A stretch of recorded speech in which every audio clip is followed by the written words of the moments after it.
सर्वसामान्यांच्या हक्काचा आवाज जागर जनस्थान।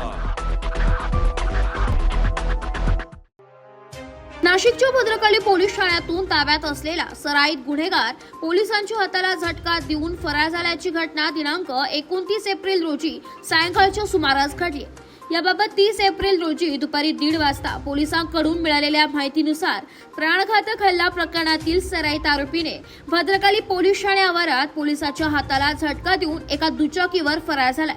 या संपूर्ण घटनेचा सीसीटीव्ही देखील समोर आलाय।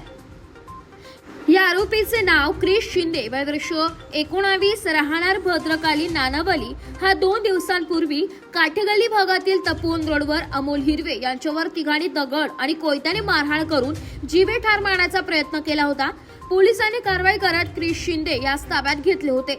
भद्रकाली पोलीस ठाण्याचे कर्मचारी त्याला कोठडीत नेत असताना त्याने पोलिसांच्या हाताला जोरदार झटका देत बाहेरच्या दिशेने पळ काढत प्रवेशद्वाराबाहेर उभ्या असलेल्या साथीदाराच्या दुचाकीवर बसून दोघांनी पोलीस ठाण्यासमोरून पळ काढलाय।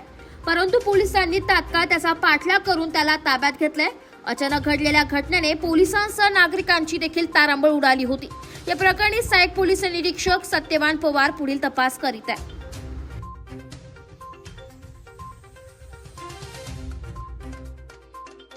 पोलीस स्टेशन गुन्हा रजिस्टर क्रमांक 256/2025 कलम 109(1)(3)(5) भारतीय न्याय संहिता या गुन्ह्यात आम्ही क्रिश शिंदे नावाचा आरोपी अटक केला होता।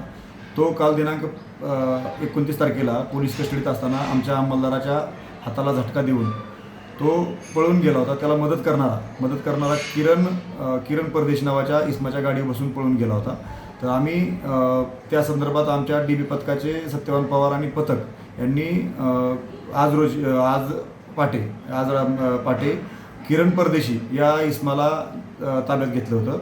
त्याच्याकडून माहिती घेतली। त्याच्या माहितीच्या आधारे विश्लेषण करून क्रिश शिंदे नावाच्या आरोपीचा पाठलाग करून कसारा घाटातून जंगलातून त्याला आज रोजी ताब्यात घेतलं आहे। आम्ही 12 तासात त्याला ताब्यात घेतलेलं आहे। 12 तासात दोघांना ताब्यात घेतले का? 12 तासात दोघांनाही ताब्यात घेतलं।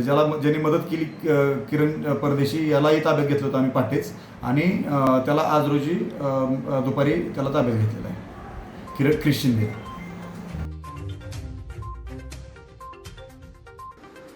जागर जनस्थानकरिता प्रतिनिधी संदीप नवसे, नाशिक।